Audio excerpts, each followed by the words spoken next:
Hello viewers, I'm your host Uzma Jafri with another episode of South Asia Focus. Let's begin the show. India's manufacturing industry is taking giant strides. India's IT services are dubbed the best in the world. The country is fast emerging as the most attractive investment destination on the planet, and her thriving and largest service sector is witnessing unprecedented pent-up demand. These are just a few aspects of the current state of the Indian economy, which is performing exceedingly well on almost every front. All surveys, analysis and projections from the IMFs to the World Banks to India's own estimations are assured of India's economic potential and performance. Join us today as we discuss how India continues to cruise forward unabated while others are struggling to meet even their basic targets.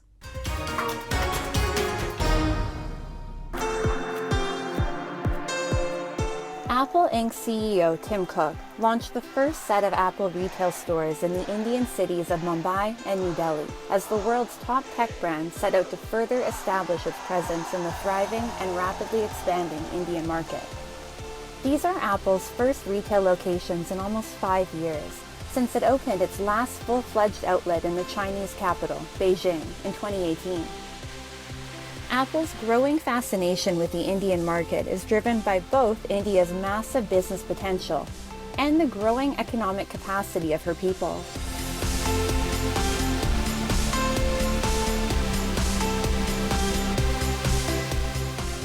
Today's India's economic strength and resilience can be attributed to her timely and corrective macroeconomic measures, prudent policy interventions, and her determined efforts at developing a conducive atmosphere for businesses.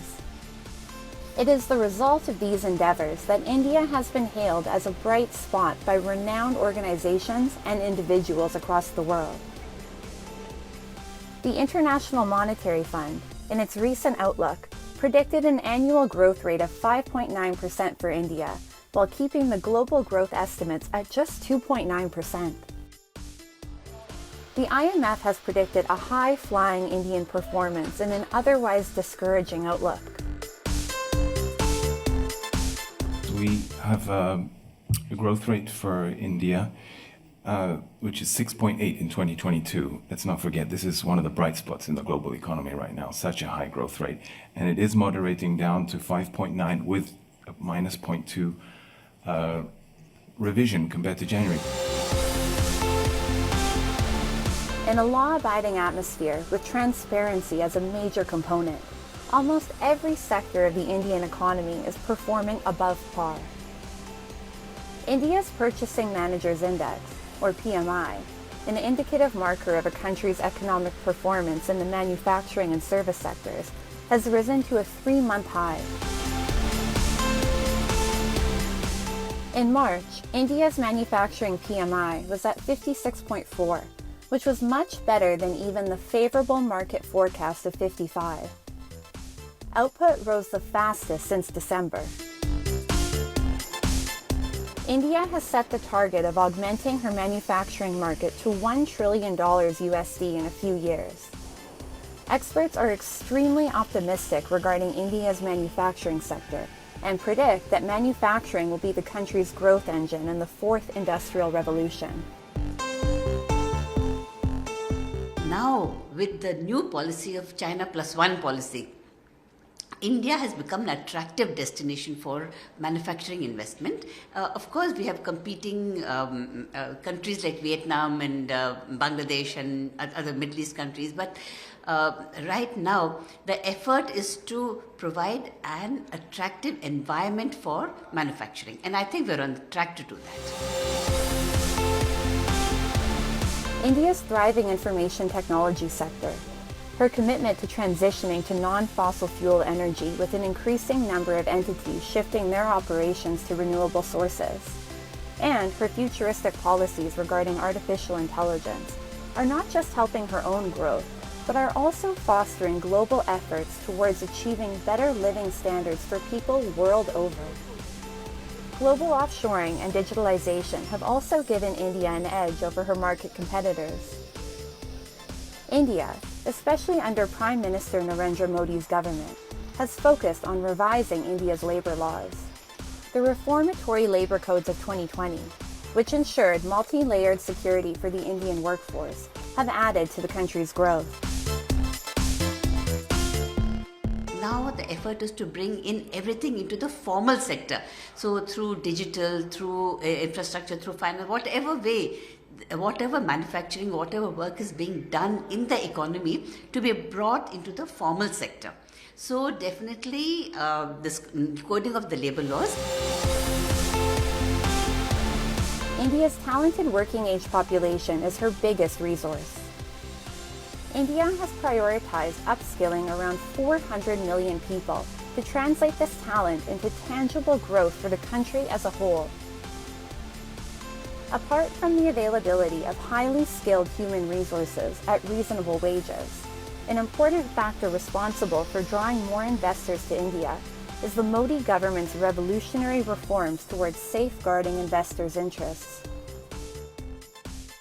India has improved by a remarkable 79 positions from 142nd in 2014 to 63rd in 2022 in terms of ease of doing business.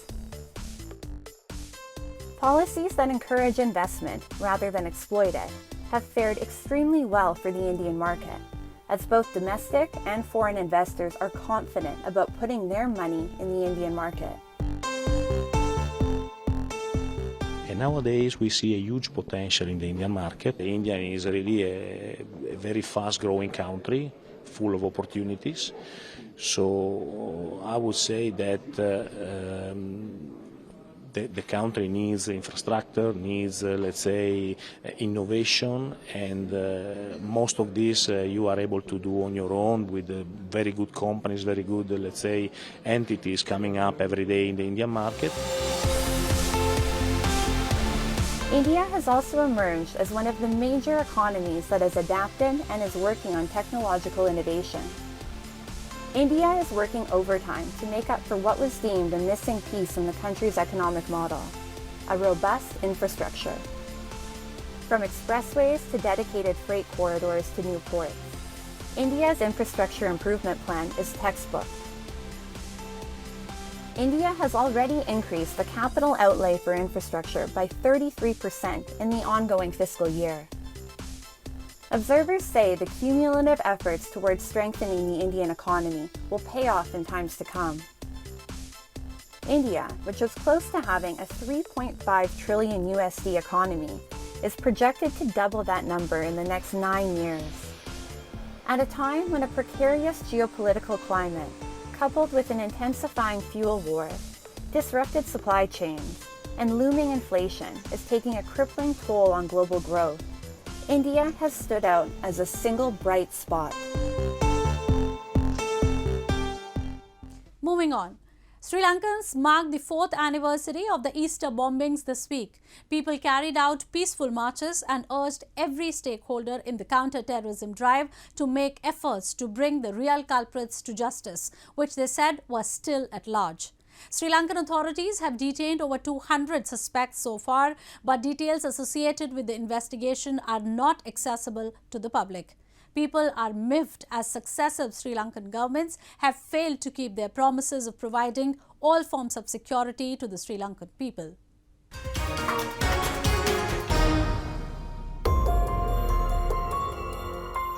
A number of Sri Lankans gathered in capital Colombo to honor the victims of the deadly Easter bombings of 2019, in which over 260 Sri Lankans were killed. Preachers and followers also accused the successive Sri Lankan governments of not being assertive enough in pursuing the perpetrators of the blast. මේ මහා ත්‍රස්ත ප්‍රහාරය ගැන විමර්ශනය කරන්නට විවිධ අවස්ථාවලදී පත් කරන ලද විජිත් මලල්ගොඩ විමර්ශන කොමිටිය පාර්ලිමේන්තු තේරීම් කාරක සභාව හා ජනාධිපති කොමිෂන් සභාව යන විමර්ශනයන්හි වාර්තා මේ වන විට අසම්පූර්ණ අයුරින් හෝ In the last 4 years, Sri Lankan police have arrested over 200 suspects in connection with the case and charged dozens of them. Police have, however, not made much information or evidence available to the public that goes beyond the terrorist group first recognized. A reckless intelligence failure on the part of the executive was cited by Sri Lanka's Supreme Court in January of this year, when it ordered Maithripala Sirisena, who was president in 2019, to pay compensation of about 2.2 crore rupees to terror attack victims.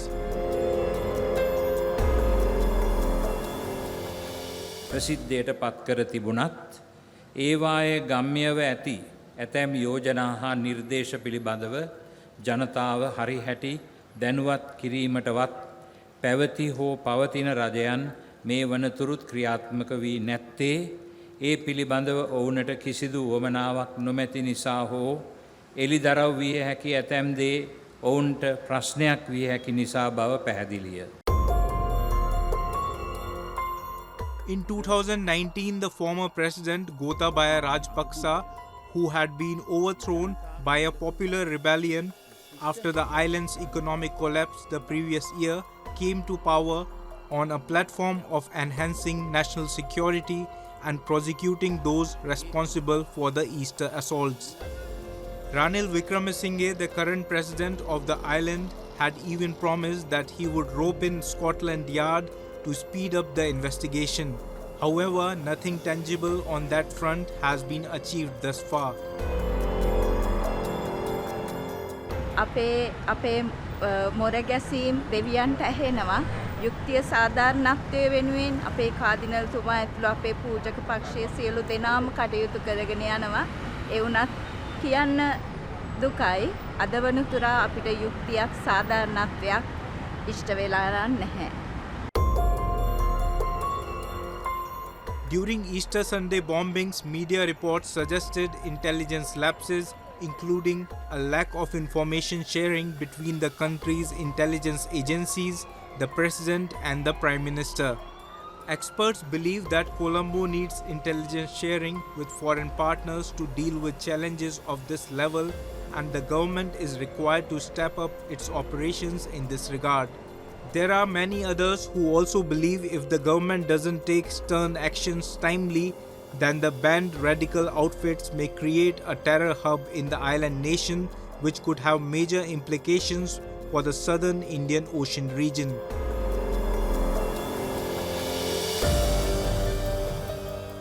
China has territorial disputes with more countries than it shares its borders with. The Chinese Communist Party, the CCP, with Xi Jinping at the helm, has used deceitful tactics and manipulation in order to attempt to assert territorial control over other sovereign territories. Beijing has flouted all international norms in its expansionist bid to control more territory.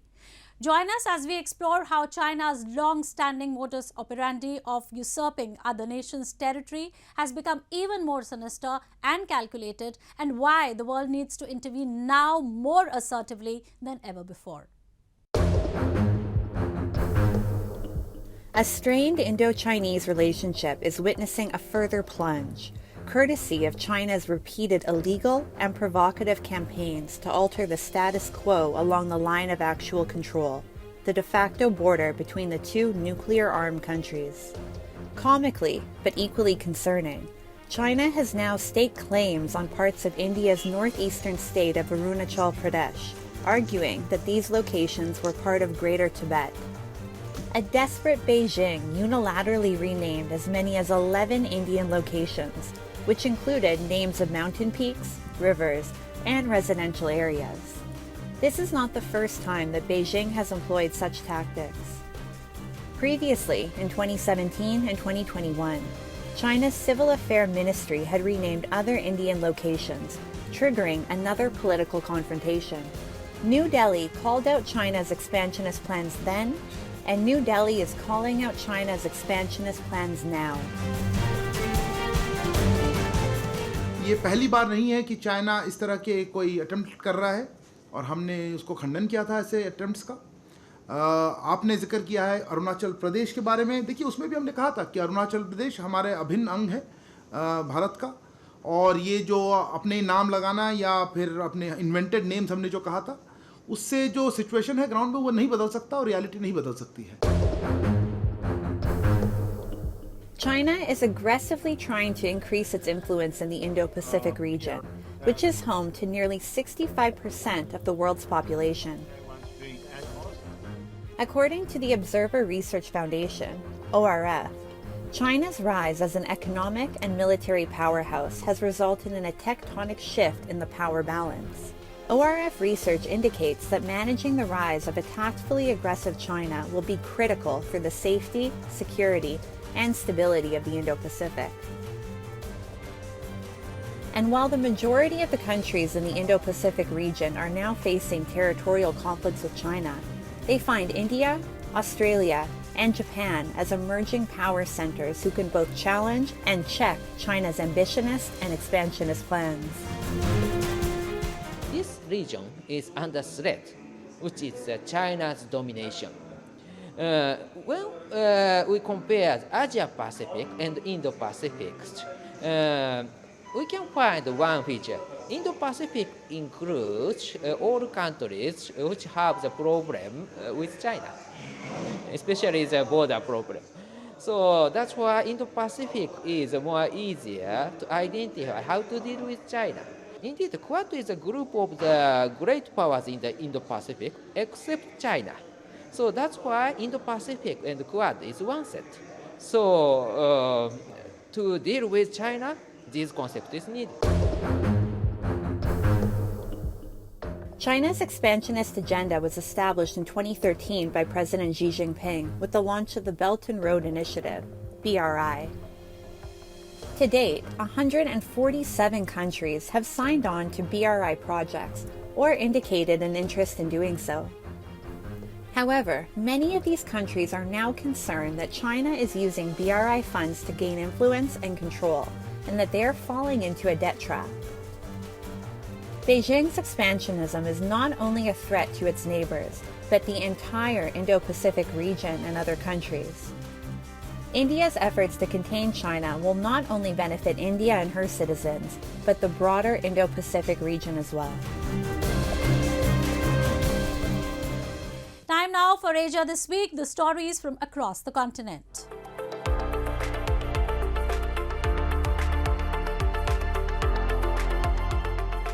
Tens of thousands of Israelis demonstrated in Jerusalem this week to show support for controversial planned legislation by the far-right coalition, which would see the country's highest court stripped of much of its powers. Israelis remain polarized over the planned legislation that proponents say would restore balance to Israeli authorities, and critics say remove checks on those in power. A sea of blue and white flags, which have also been used as symbol of protest against the planned legislation, could be seen outside Israel's parliament. Many demonstrators were wearing pins and holding flags, supporting far-right Israeli political parties. Demonstrations against the judicial overhaul plans, however, have gripped the country for weeks and have garnered large crowds in cities across the country, mostly and consecutively every Saturday night since the plans were announced.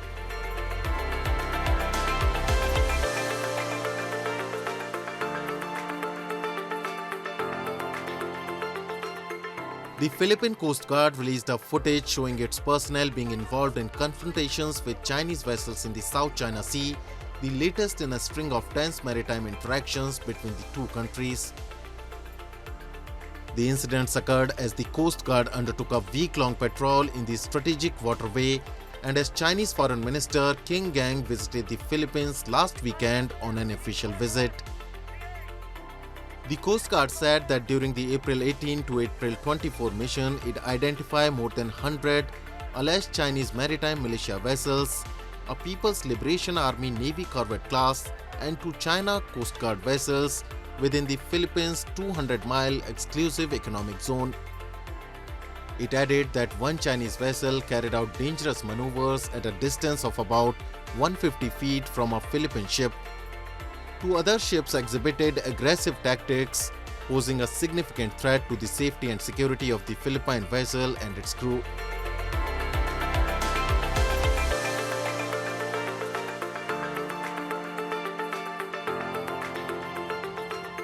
As residents find ways to cope with Thailand's extreme heat over the past few weeks, the country recently recorded its highest ever heat index of 54 degrees Celsius, a measure of what the temperature feels like to human body. According to the Thai Meteorological Department, Thailand's actual temperature ranged between 38 to 42 degrees, with the highest heat index experienced in Bangkok's Bang Na district, located in the eastern part of the capital.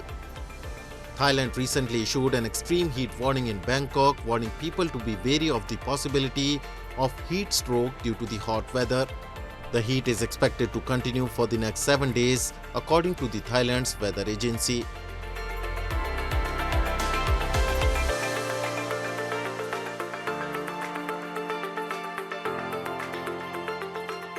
People in Indonesia's Papua gathered to observe a rare hybrid solar eclipse on April 20th. The total eclipse was only visible in East Indonesia, a part of Australia and Timor-Leste. A partial eclipse was also visible across all three countries and parts of Southeast Asia. In Jayapura, the capital of Papua province, where moon crossed the sun at 3:20 GMT, plunging viewers into darkness and dropping the temperature. This eclipse was a rare hybrid type, not seen worldwide since 2013. In a hybrid eclipse, depending on where the viewers stand, the moon either blots out the sun, a total eclipse, or obscures the center while leaving a ring of light visible, an annular eclipse. Local enthusiasts from around Indonesia came to Jayapura to witness the rare moment of hybrid solar eclipse.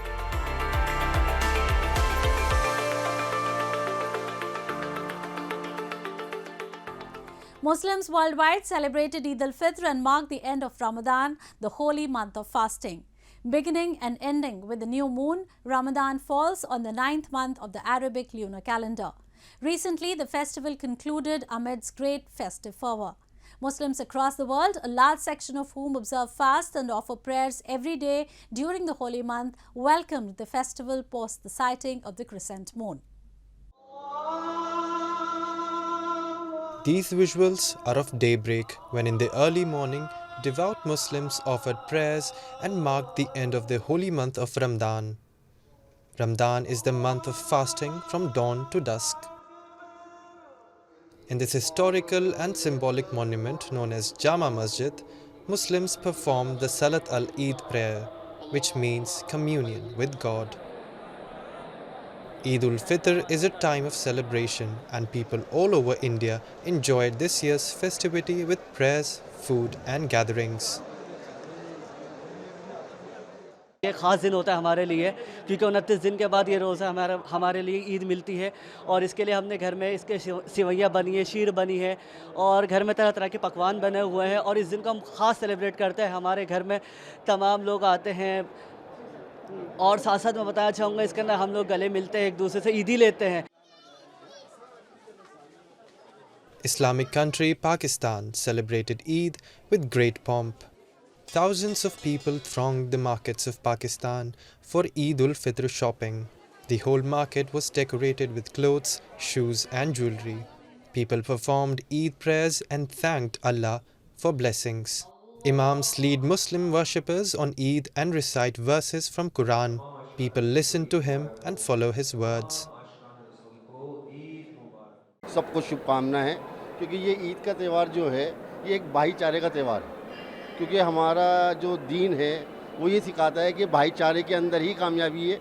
Eid का त्यौहार हम सब मिलकर के मनाना चाहते हैं कि पूरा देश ईद का त्यौहार खुशियों के साथ मनाए।